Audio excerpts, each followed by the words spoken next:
Greetings, everyone. Greetings. Welcome. It's been about a week since we talked. I know a few people were upset because we're not upset. I don't see you upset. But we're like questioning why they didn't discuss the debate, the Democratic debate on the 15th. It's because it was more of the same. I mean, outside of Elizabeth Warren getting attacked because she's a front runner now, I didn't really feel like it was anything about it that was substantially different from the last couple of debates. So, if you watched the debate, great. If you didn't, if you watched some of it, I get why you did or why you didn't. But we're going to wait for a few folks to file in. Oh, they got here quick. Hey, guys, what's going on? Toya, Javon. Today, bitch. Interesting day in the news cycle. So I got the transcript from Bill Taylor. Bill Taylor, top U.S. diplomat in Ukraine, testified Tuesday that he had been told President Donald Trump would withhold military aid to the country until it publicly declared investigations would be launched that could help his re-election chances, including into former Vice President Joe Biden. Okay, according to a copy of Taylor's opening statement that he had put in today. So I have a copy of that opening statement. Now it's about 15 pages. It's a lot. I'm going to try to soldier through it. I personally feel like he just confirmed what we already. I mean, at this point, here's my thing, guys. We know that he did it. It's not really a question at this point. It's not really debatable. This is the thing that I think people get frustrated with about the American justice system is certain things that should not take this long take very long. Like, why are we still having testimonies about shit that we know that it was quid pro quo? Like, this is not something that is questionable at this point. And it's like we keep knocking ourselves up against our head, against the wall, doing the same goddamn thing. Okay? But nevertheless, the people requested it. I got inboxed by quite a few folks, couple messages. I felt a little bit accosted, but I love it. So I'm going to read a piece of that. We're also going to get into Nancy Pelosi. Everybody is dropping paperwork today. Nancy Pelosi released a fact sheet, okay, laying out evidence about Trump and his efforts to pressure Ukraine. Basically, the same shit. So Bill Taylor does his testimony. Nancy drops a fact sheet. I mean, at this point, I'm like, bitch, what are we going to do about it? Now, the funny thing is, this show kind of tonight's meeting has a theme to it because I also want to discuss, because I didn't really go in detail about the whole Tulsi Gabbard and Hillary Clinton rift about her being a Russian asset or agent or them using her campaign to fool with the election again.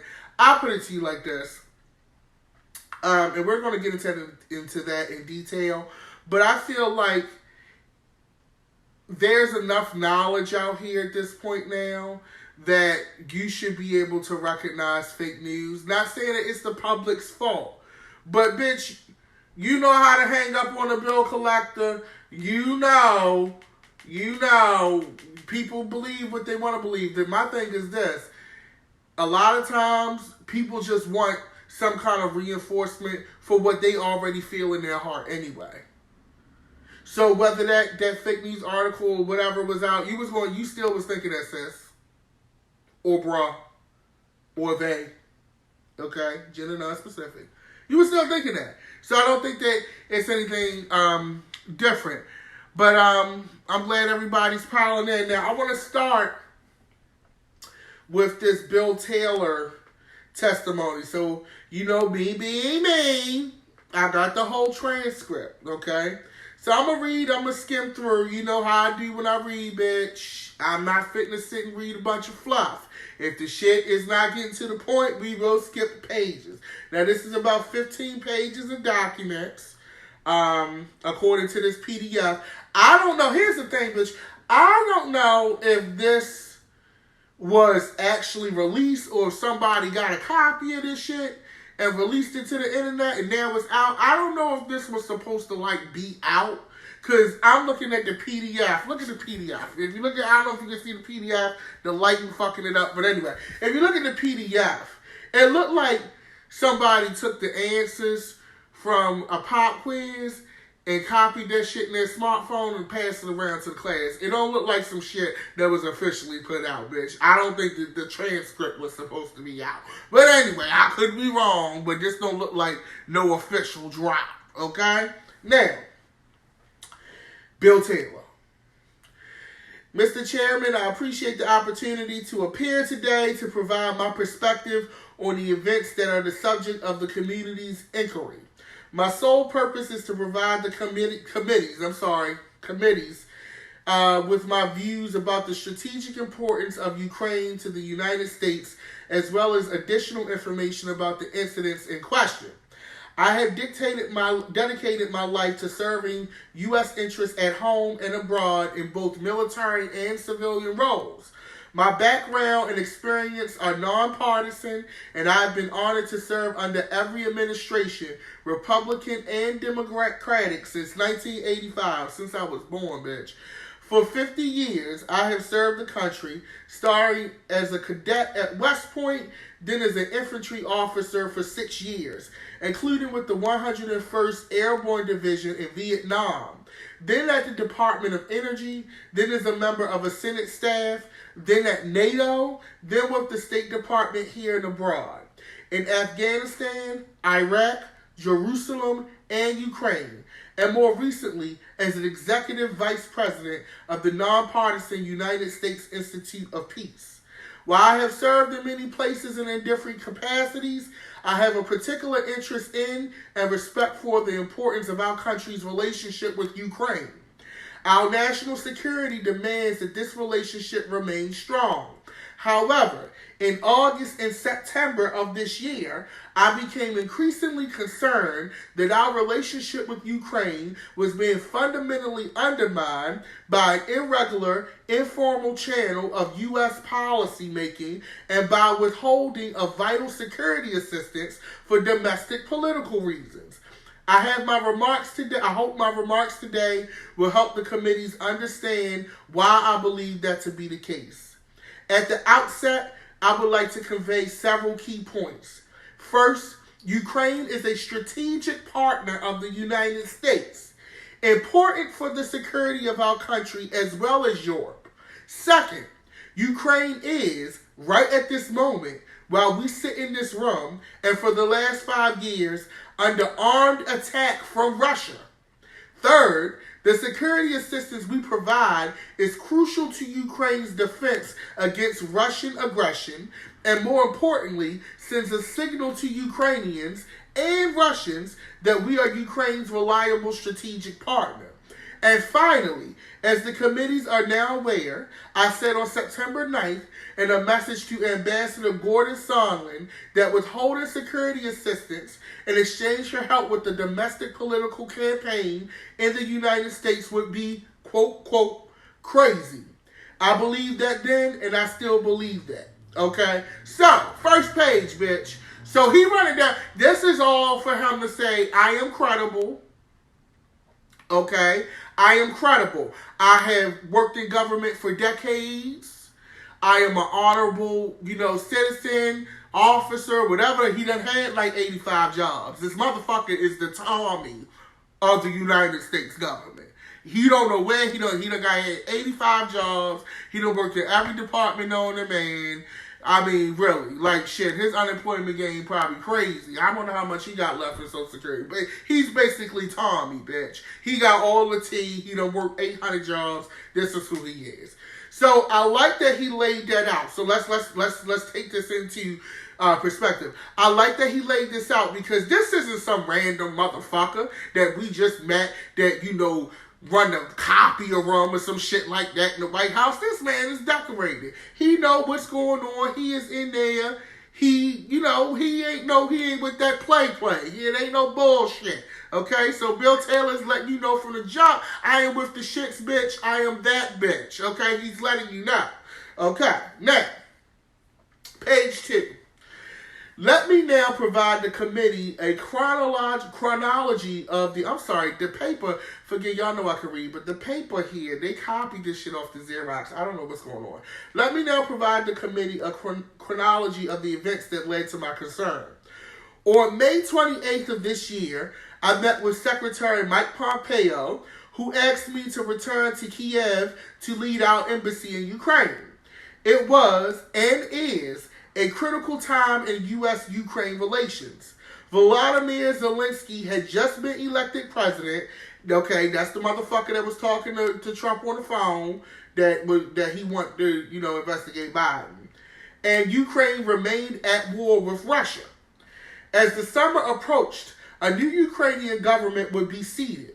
Parliamentary elections were imminent, and the Ukrainian political trajectory would be set for the next several years. I had served as ambassador to Ukraine from 2006 to 2009, having been nominated by George W. Bush, and in the intervening 10 years, I have stayed engaged with Ukraine, visiting frequently since 2013 as a board member of a small Ukrainian non-governmental organization supporting good governance and reform.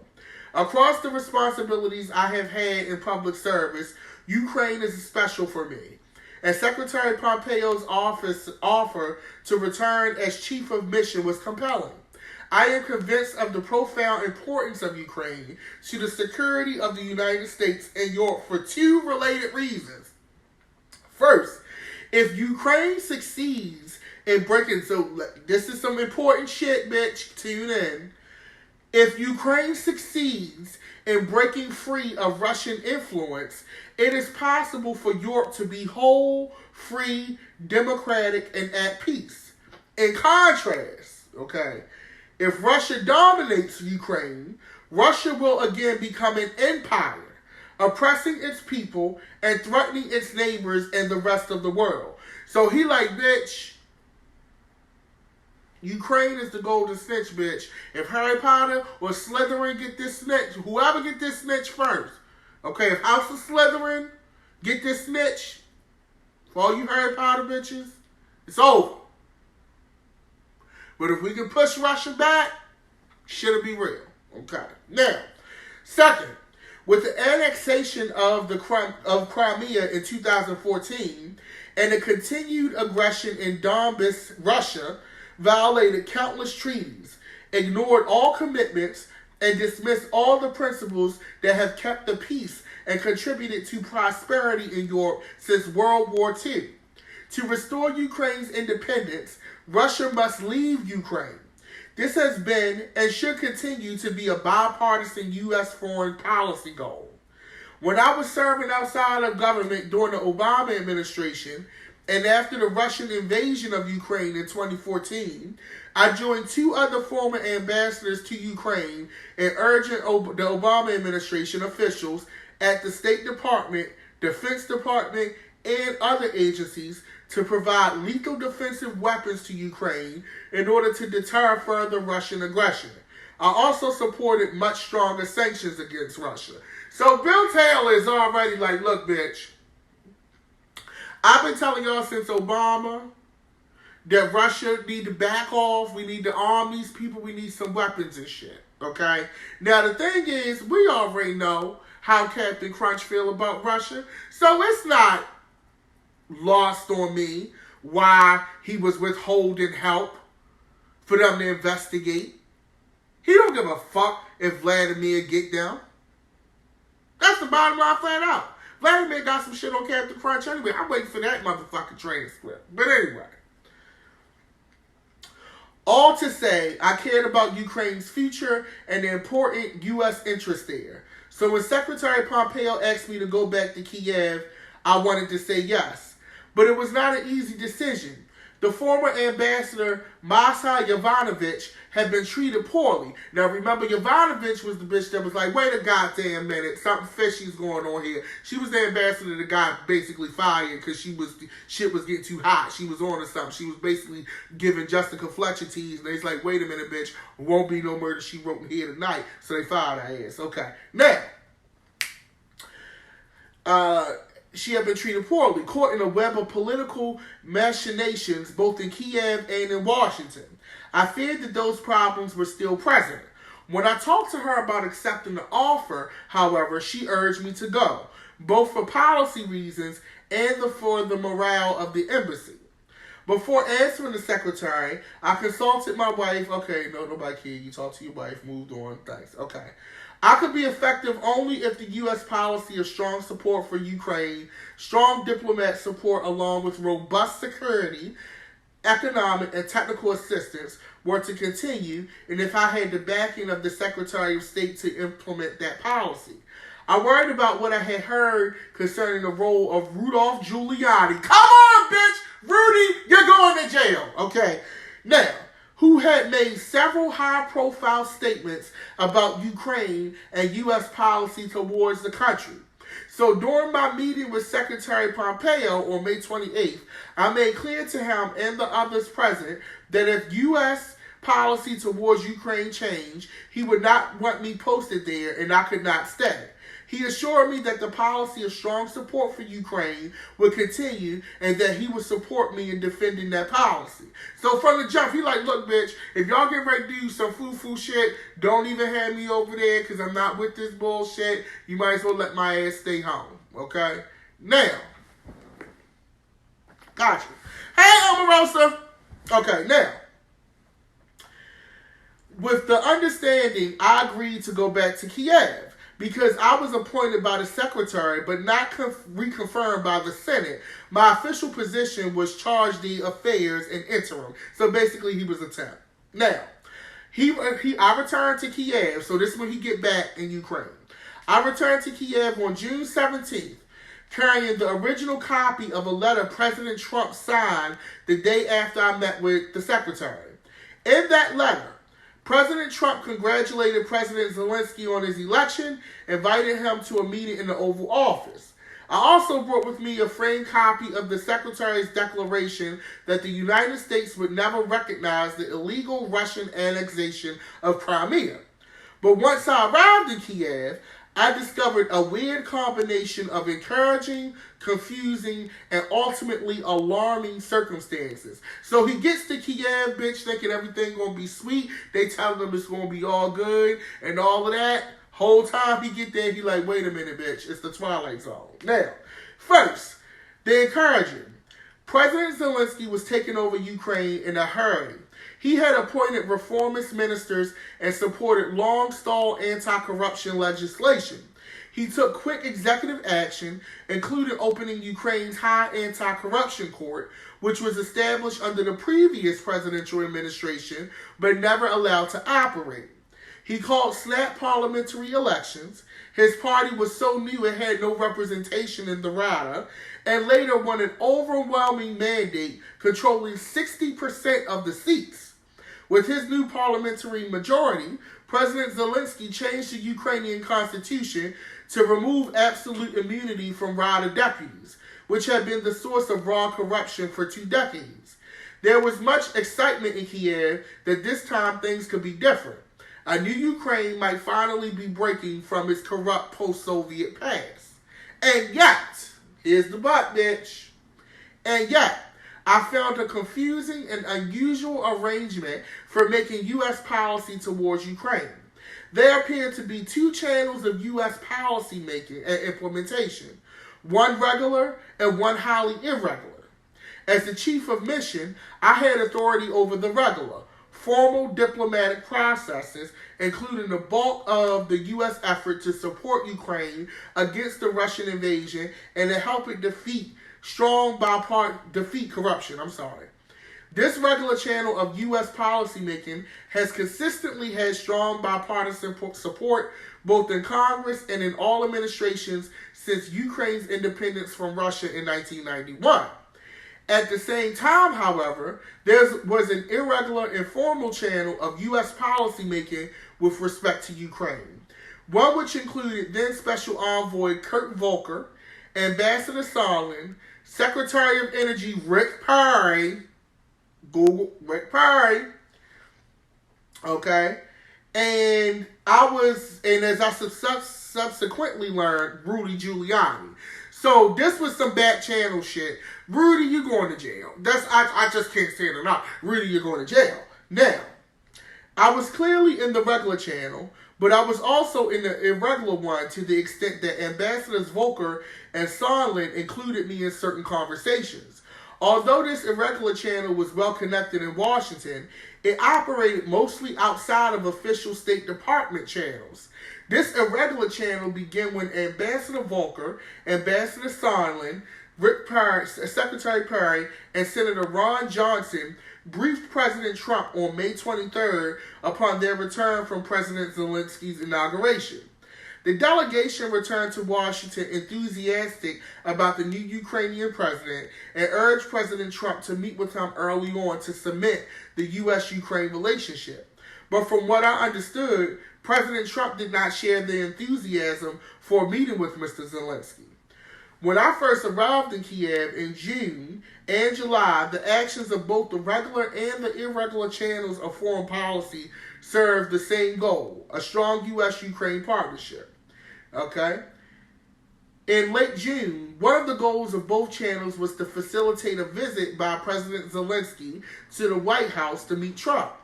Okay? Which he had asked him in his letter on May the 29th.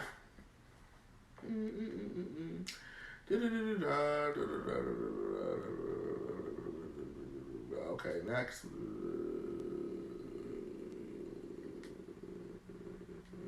Okay, so basically they were supposed to meet. Fast forwarding because he's saying a bunch of rah. So basically before the meeting, though, he's saying that President Trump wanted to talk to Zelensky first. So before they meet, he like, nah, bitch, before I come to your house, it's kind of like a grinder date. Like people you meet online. So he was like, before I just show up at your house, because I don't know you like that, you need to send me a face pack, and I need to talk to you first to make sure you're not crazy. Now, on June the 27th, Ambassador Sondland told me during a phone conversation that President Zelensky needed to make clear to President Trump that President Zelensky, was not standing in the way of investigations. I sensed something odd when Ambassador Sondland told me on June 28th that he did not wish to include most of the regular interagency participants in a call planned with President Zelensky later that day. Ambassador Sondland, Ambassador Volker, Secretary Perry, and I were all on this call, dialing in from different locations. So boom, they get on the Skype. Y'all been on the Skype office call, bitch. Everybody calling in. Please enter your code, followed by the £, blah, blah, blah. Now, however, Ambassador Sondland said that he wanted to make sure no one was transcribing or monitoring as they added President Zelensky to the call. Also, before President Zelensky joined the call, Ambassador Volker separately told the U.S. participants that he, Ambassador Volker, planned to be explicit with President Zelensky in a one-on-one meeting in Toronto on July 2nd about what President Zelensky should do to get the White House meeting. Again, it was not clear to me on that call what this meant, but Ambassador Volker noted that he would relay that President Trump wanted to see rule of law, transparency, but also specifically cooperation on investigations to get to the bottom of things. Once President Zelensky joined the call, the conversation was focused on energy policy and the Stanitsia Luhanska Bridge.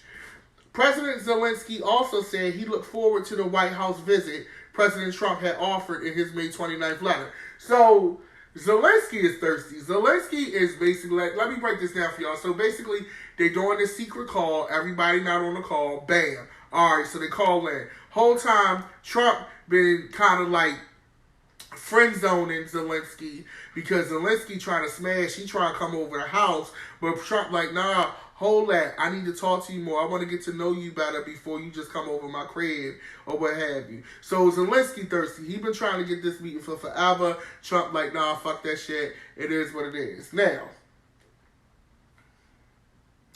I reported on this call to Deputy Assistant Secretary of State George Kent, who had responsibility for Ukraine, and I wrote a memo for the record dated June 30th that summarized our conversation with President Zelensky. By mid-July, it was becoming clear to me that the meeting President Zelensky wanted was conditioned on investigations of Burisma and alleged Ukrainian interference in the 2016 U.S. elections.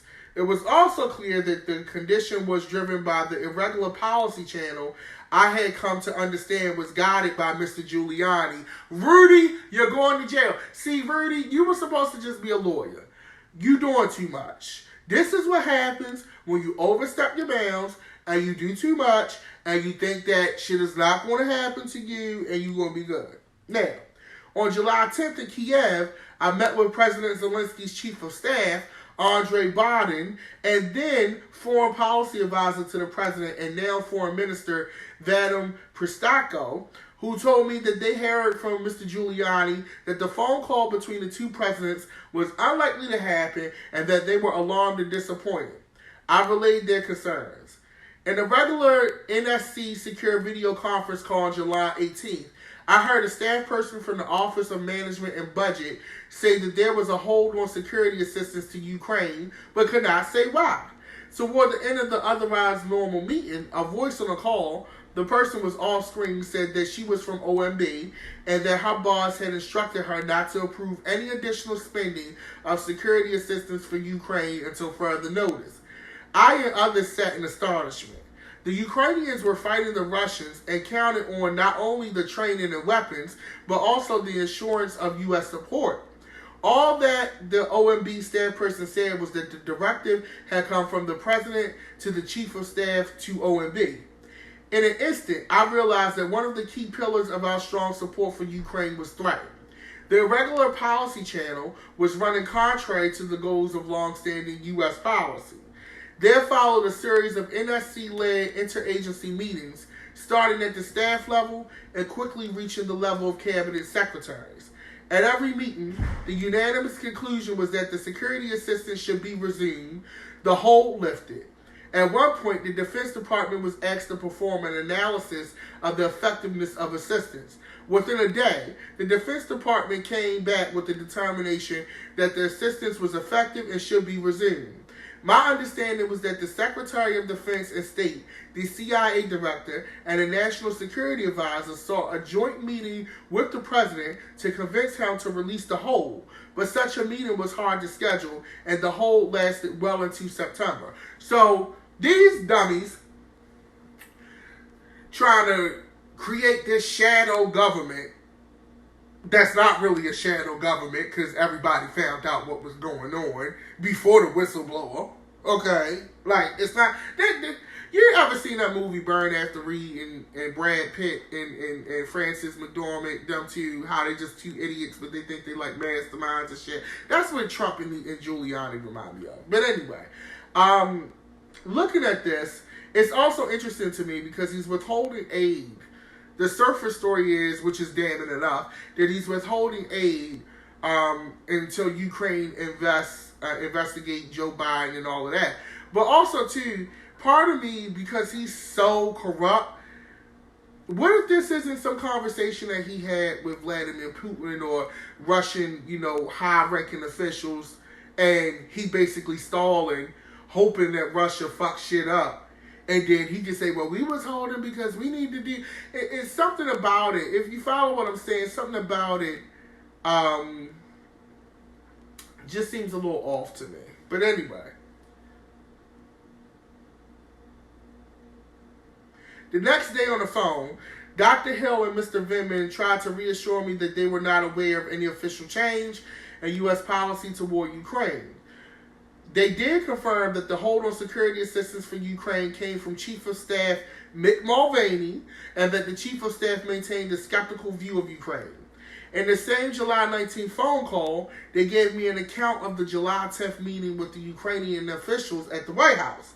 Specifically, they told me that Ambassador Sondland had connected investigations with an Oval Office meeting for President Zelensky, which so irritated Ambassador Bolton that he abruptly ended the meeting, telling Dr. Hill and Dr. Vindman that they should have nothing to do with domestic politics. He also directed Dr. Hill to brief the lawyers. Dr. Hill said that Ambassador Bolton referred to this as a drug deal after the July 10th meeting. Ambassador Bolton opposed the call between President Zelensky and President Trump out of concern that it would be a disaster. And he was right. Whole time, y'all should have listened to Bolton. Because now, look at where you at now. And no shade, it was a drug deal. No shade, if we going to compare it to something, it really was. I mean, that's just facts, okay? Now, needless to say, the Ukrainians in the meetings were confused. Ambassador Bolton in the regular Ukraine policy decision-making channel wanted to talk about security, energy, and reform. Ambassador Sondland, a participant in the irregular channel, wanted to talk about the connection between the White House meeting and Ukrainian investigations. So you got basically Bolton on one hand doing the shit that need to be done, and then you got Sondland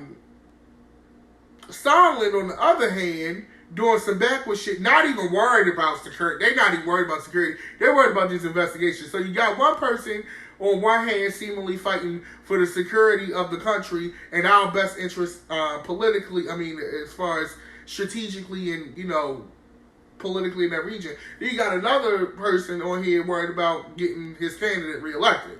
Crazy. Now, also during our July 19th call, Dr. Hill informed me that Ambassador Volker had met with Mr. Giuliani to discuss Ukraine. This caught me by surprise. The next day I asked Ambassador Volker about that meeting, but received no response. I began to sense that the two decision-making channels, the regular and the irregular, were separate and at odds. No shade.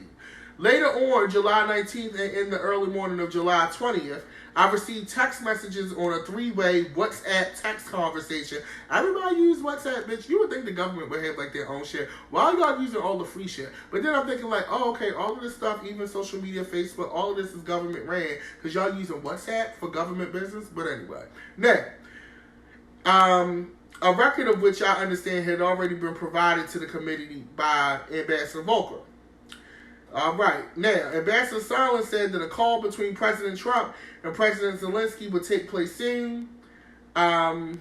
Basically. So later on July 20th, I had a phone conversation with Sondland while he was on a train from Paris to London. Sondland told me that he would recommend to President Zelensky that he use the phrase, "I will leave no stone unturned" with regard to investigations when President Zelensky spoke with President Trump.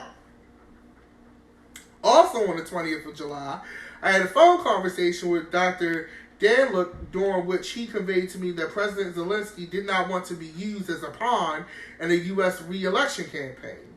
The next day, I texted both Ambassadors Volker and Sondland about President Zelensky's concern. So Zelensky was already like, look, bitch, I really don't want to be involved in this shit. He gonna do it, but I really don't want to be involved in this shit with this election. On July 25th, President Trump and President Zelensky had the long-awaited phone conversation, which we already know. Strangely enough, though, I was chief of mission and was scheduled to meet with President Zelensky along with Ambassador Volker the following day. I received no readout of the call from the White House. The Ukrainian government issued a short, cryptic summary. During a previously planned July 26th meeting, President Zelensky told Ambassador Volker and me that he was happy with the call but did not elaborate.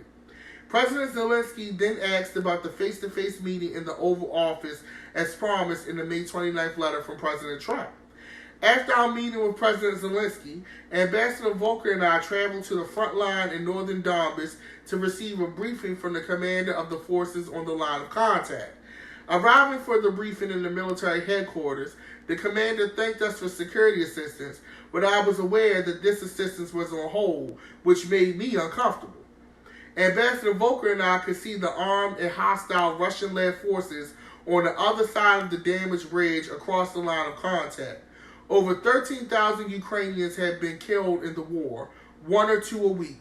More Ukrainians will undoubtedly die without the U.S. assistance. Although I spent the morning of July 26 with President Zelensky and other Ukrainian officials, the first summary of the Trump-Zelensky call that I heard from anybody inside the U.S. government was during a phone call I had with Tim Morrison, Dr. Hill's recent replacement at the NSC, on July 28th.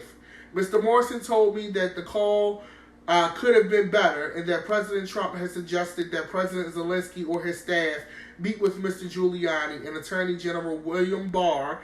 I did not see any official readout of the call until it was publicly released on September 25th. So he didn't see the transcript, bitch, until we saw the transcript.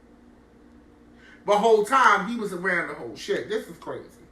By mid-August, on August 16th, I exchanged text messages with Ambassador Volker in which I learned that Mr. Yermak had asked that the United States submit an official request for an investigation into Burisma's alleged violations of Ukrainian law, if that is what the United States desired. A formal U.S. request to the Ukrainians to conduct an investigation based on violations of their own law struck me as improper, and I recommended to Ambassador Volker that we stay clear. To find out the legal aspects of the question, however, I gave him the name of a Deputy Assistant Attorney General who I thought would be the proper point of contact for seeking a U.S. referral in a foreign investigation. By mid-August, because the security assistance had been held for over a month for no reason that I could discern, I was beginning to fear that the long-standing U.S. policy of strong support for Ukraine was shifting. I called Councilor Brubel to discuss this on August 21st. He said that he was not aware of a change of U.S. policy, but would check on the status of the security assistance. My concerns deepened the next day. On August 22nd, during a phone conversation with Mr. Morrison, I asked him if there had been a change in policy of strong support for Ukraine, to which he responded, "It remains to be seen." He also told me during this call that the president doesn't want to provide any assistance at all. That was extremely troubling to me, as I had told Secretary Pompeo in May, if the policy of strong support for Ukraine were to change, I would have to resign. Based on my call with Mr. Morrison, I was preparing to do so. Just days later, on August 27th, Ambassador Bolton arrived in Kiev and met with President Zelensky. During their meeting, security assistance was not discussed. Amazingly, news of the hold did not leak until August 29th. I, on the other hand, was all too aware and still troubled by the hold. Near the end of Ambassador Bolton's visit, I asked him to meet privately, during which I expressed to him my serious concern about the withholding of military assistance to Ukraine, while the Ukrainians were defending their country from Russian aggression. Ambassador Bolton recommended that I send a first-person cable to Secretary Pompeo directly relaying my concerns. I wrote and transmitted such a cable on August 29th, describing the folly I saw in withholding military aid to Ukraine at a time when hostilities were still active in the East and when Russia was watching closely to gauge the level of American support for the Ukrainian government. I told the Secretary that I could not and would not defend such a policy. Although I received no specific response, I heard that soon thereafter, the Secretary carried the cable with him to a meeting at the White House focused on security assistance for Ukraine. Now, it's about 5 pages left of this, but I'm gonna let you guys read that because I want to get to a few other topics. Now, this helps put a lot of things into context. So basically, from my gathering of reading this information and this testimony from Bill Taylor, he's giving you a total view, and it's kind of like world building in a movie, almost, because we read the transcript.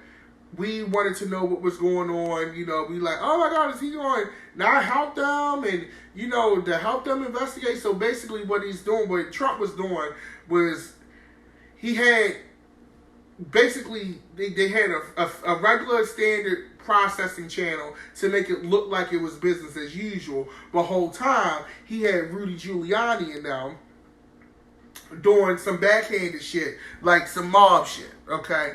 Now, my thing is this. He chose Ukraine because he knows that they got their back against the wall, okay? Russia is chomping at the bit. You know Russia can take them. With the American assistance, it's a whole different story. Personally, I don't think Donald Trump gives a fuck what happens to Ukraine. Okay? But he will use that as leverage to cover his own ass and to make sure that he wins his election at all costs. I think if the Russians did invade Ukraine again, or if they took it over, I don't really think he would give a shit, which is scary. I think he just used this timing, and also too, if you notice, this is a new government. This is new elected officials. So the time, there's a saying, and this rings true, most governments are attacked when it's a regime change. And I'm going to use this as an example. In Black Panther, bitch, just to break it down. Eric Killmonger could have came at any time. He came when T'Chaka got killed. T'Challa took the reins and was conflicted, and there was a bunch of confusion. When there is regime change and confusion, that is when most of your adversaries, whether they are ally or an enemy, will take advantage of that and try to wedge their way in. That's why you got Russia pushing their way in, and you got Donald using this situation to get an investigation. Okay? That's basically what this is. It is a drug deal. Basically, he's saying, Trump basically saying, I'm putting you like this. You're stripped under fire. You ain't got no guns. They about to take all your coke. If you don't give me what I want, we not selling you no more guns. You're going to have to find another supplier. And by then, your corner going to be taken from you. That's basically what this is. Okay? That's basically what this is. So, that's what he did. Which is unacceptable. Especially because I'm not going to say governments don't do this to benefit their overall government, but in this case, it really wasn't to benefit the overall government or the citizens of the United States. This was to benefit him directly. This was for him.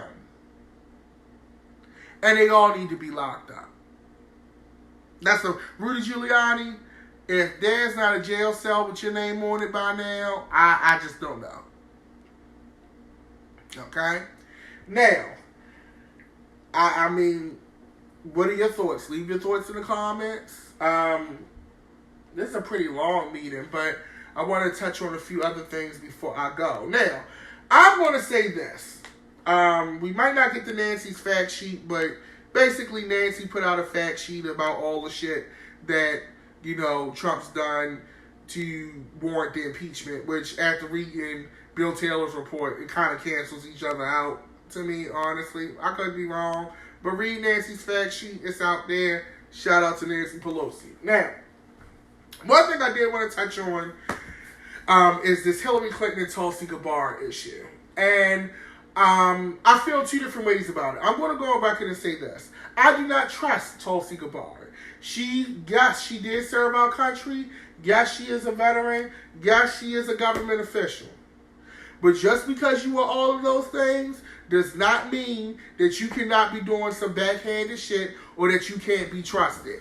As I just read a whole testimony about back channels and people not being able to be trusted that work in government. So while I do support the troops, I come from a military family. I had 1, 2, 3 family members serve in the wars. Iraq, the Gulf War, serving now, Iran, all of that shit. So I support the troops. It ain't about supporting the troops. But just because you went to war, and I'm going to be real with you, some of the things you may have seen in some of these countries may have turned her. I have no proof, but I have intuition. Okay? And sometimes your intuition is what you need to listen to.